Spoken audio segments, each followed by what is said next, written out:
560. The Answer. Snowy Friday. Top of the morning, Dan and Amy. So all this talk of who is going to run against Mayor Triple Threat next year. Before we get to that, maybe we should talk about who is going to run against Jesse Sharkey and his Politburo, as it's currently constituted, that controls the Chicago Teachers Union and, by extension, the Chicago Public Schools. Well, there is a candidate who has made herself known. She's put together a slate called Members First. She's the candidate for CTU President, and then she's got a slate of candidates for the lesser offices.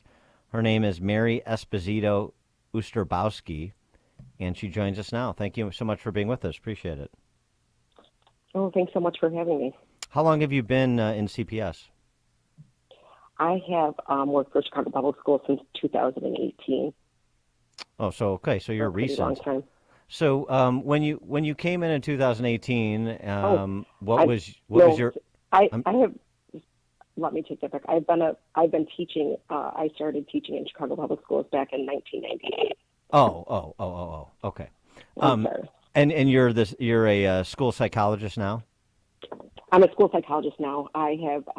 When I started in '98, I worked as a teacher, and I went to school in the evening and advanced my education, became a school psychologist.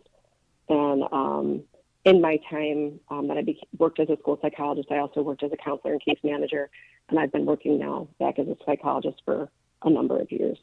Okay, so so then you have actually a very good longitudinal perspective here. Give us the trajectory of the Chicago Public School System from your perspective over the last 24 years. Well, I think from my perspective that as a teacher and as a school psychologist, that our members have been working really hard for a very long time to try to work to improve working conditions and educational outcomes for children. And I do think that there's been struggles along the way and an attempt to make headway. So what is Jesse Sharkey, Stacey Davis Gates doing wrong, and why do you want to replace them? So the current leadership of the Chicago Teachers Union, they see work stoppages and strikes as the first step and not the last one. They're far more focused on advancing their own political careers than delivering for us members. We need a union leadership that's going to deliver way more than 2 KN95 masks for 4 days of lost pay. So the last straw for you was this last work stoppage? I mean, we've had 5 strikes or work stoppages in 10 years. So every 2 years and every time your contract's about to expire, they go on strike. And I know because I've been here for 10 years, my kids go to CPS, and I'm a coach for CPS. So it's been hell. And seeing what the psychological damage it's done to kids is you can't get that time back. I understand your frustration. A number of people are frustrated that it's always the first step and not the last one. Members First, we want to work with all parties, parents, and make sure that we have the best educational outcomes for our children. So how do you think CPS is doing with respect to those educational outcomes?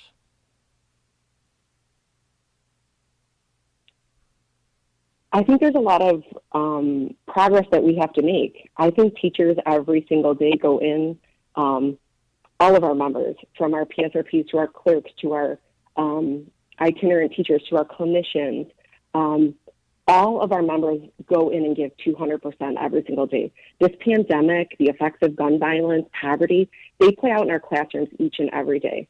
And so having a union that delivers for us is essential. But that's not what we have every day. And our members need support. They need resources. Resources. So the 2019 contract gave Chicago public school teachers 16% pay hikes over 5 years, not including step and lane increases. That was about $1.5 billion worth of cash that Lightfoot signed the bottom line on with no available funding sources to pay for it. Was that a good deal for both teachers and parents, students, city taxpayers? So our union needs to focus on delivering for members. I mean, our pay and our benefits and our insurance all those things are super important. It's not the only focus that was a part of that contract. We fought for a lot of things, a nurse in every school, social workers. I mean, we talk about gun violence and poverty. We need our clinicians. We need our social workers, our psychologists, our school counselors to be able to provide the social, emotional support that our students need. Our teachers need resources. Our clerks, our PSRPs, the people that are working with our children every single day need the resources in order to benefit and provide the support social, emotionally, and academically to our students. Can you understand how people, once they're presented with the numbers, are a little perplexed about the Chicago public school system? It's about $28,000 per kid that's spent. You have a declining student population, and declining rapidly, and that trajectory has been in a 45-degree angle downward for the last decade. And we hear the problem is not enough money and not enough staff. We need more people for fewer students, and we need more money to produce better results, even though that's sort of a constant refrain. We never get exactly what the magic number is. It's just always more, and the outcomes seem to be consistently less in terms of preparedness for college or the workforce. So what I would say to you about that is $28,000. If you look at student-based budgeting, I'm going to guarantee that that's not the money that's going into the schools to provide supports and services for the children. Oh, I agree with that. Oh, I agree with that, so but that's a fundamental problem. Important.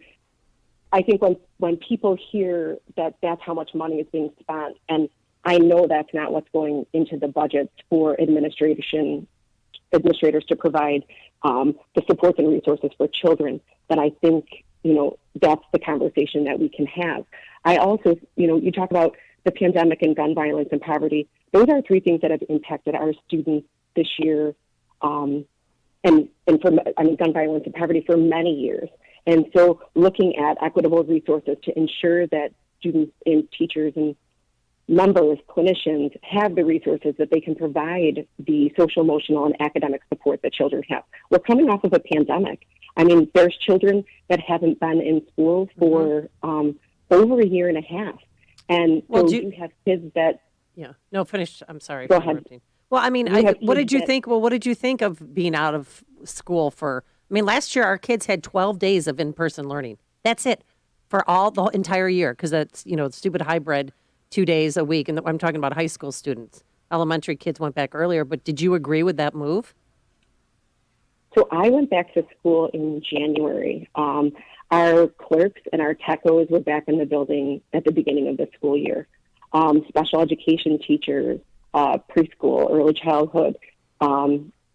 Yeah, no, I know what happened. I was there. I was there for it. I'm just asking, did you agree with Jesse Sharkey and Stacey Davis Gates, what they did and what they told the union members to do, not to go to school? I'm not quite sure what you're referencing. Well, you remember they were working online outside of the schools. They didn't want to go inside the schools because they can't teach from the grave. All of that. I was just wondering if you supported that move, or did you think it was safe to go back into school? I'll say this. Members shouldn't have to fight for basic safety and resources for their students. So, like the passing that happened, just a few weeks ago, where we were out, locked out from Chicago Public Schools and working remotely. You guys weren't locked out. You didn't show up for work. I mean, some teachers did. They didn't care. Actually, we actually were locked out. So I could not get on my computer. So nobody could do any work.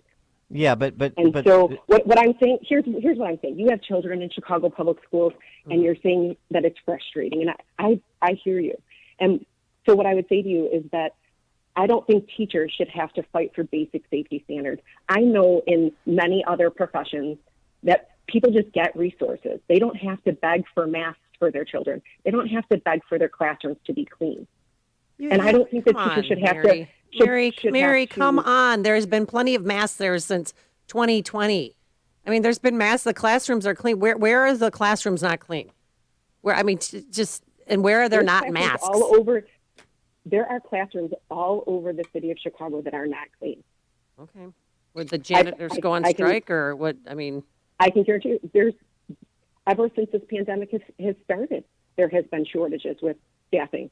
So what does that have to do with anything? The clean. I mean, okay, then clean it up. Does COVID transmit on surfaces? No. We've known from the spring of 2020 that's not the case. So what is this emphasis on a clean desk or a clean chalkboard or whatever?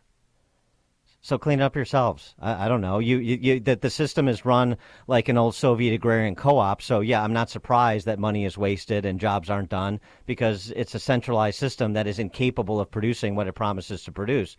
So if you want to think about reimagining the system rather than just sort of a different angle to the same demands that we hear from Jesse Sharkey and we heard from Karen Lewis before him, and saying, but don't go on strike. Don't be so quick to go on strike. I mean, to me, that's a distinction without a difference. What is happening inside the walls when you're there, or more to the point, when nobody's there, like as you just said, for the last year and a half? Either if you believe the last year and a half was the appropriate policy response from COVID, then I don't see much sunlight between you and Jesse Sharkey. So there is a difference. Our goal is to work collaboratively with all stakeholders to ensure the best educational outcomes for students. We really want to focus on what our members need and what is going to directly impact our students. And we have an opportunity for change. We really do. Members are frustrated. You are talking about, as a parent, you're frustrated. Well, nobody ever talks to us. Nobody cares what we think. Members. Nobody cares what the parents think and what the kids think. You never ask the kids. Our goal. You never ask the parents. Our goal, we want to work collaboratively with all, I mean that sincerely, Okay. with all stakeholders. Kids need to have a voice. There's, our high school kids, our elementary kids, they need to have a voice. Our parents. Who's the primary stakeholder in the system? In your opinion, who should be seen as the primary stakeholder in an educational system, a school district? Who should be? Yeah, the primary? Yeah, who's the primary stakeholder in a kid's education? Who's a primary? Who's the primary stakeholder in Amy's kids' education? I didn't hear you cut off. Who is the primary my broadcast partner here, Amy Jacobson? Who is the primary stakeholder in the education of her two sons in CPS? Most definitely, the parents are a huge part of this process. And you're saying you don't feel that you have a seat at the table. Yeah, that's true, and that's the correct answer. So you have to agree that we have to come together and work together.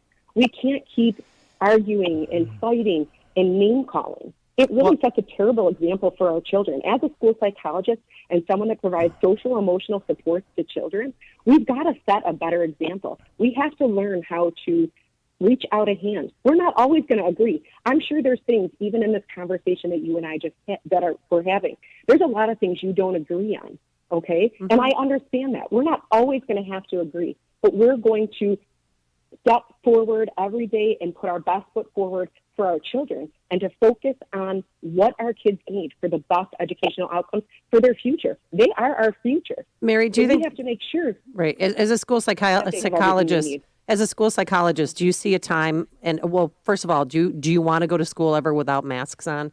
And how do you think those masks are affecting our children?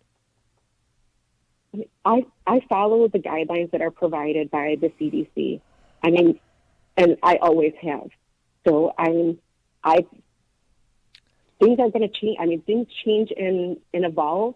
And I have, since we started, we're following best practices in the school. I regularly have to do training to ensure safety for children and to ensure that I'm doing what I need to do. Cleaning. I mean, I do have to clean surfaces. There's been, as year from year, as this has evolved, this pandemic, I have done everything that has been recommended to me by our medical specialists.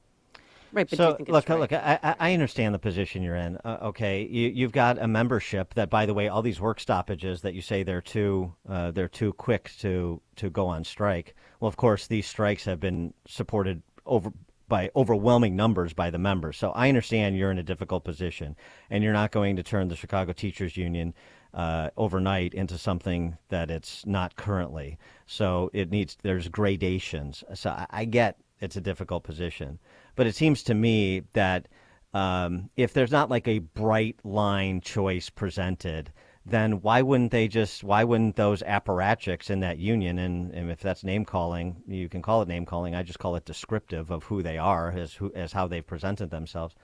Why would they just not stick with the people that they've supported every step of the way? So I think a lot of members are very frustrated. They don't feel that the focus has been on them. They feel that our leadership is focused on advancing their own political benefits and goals.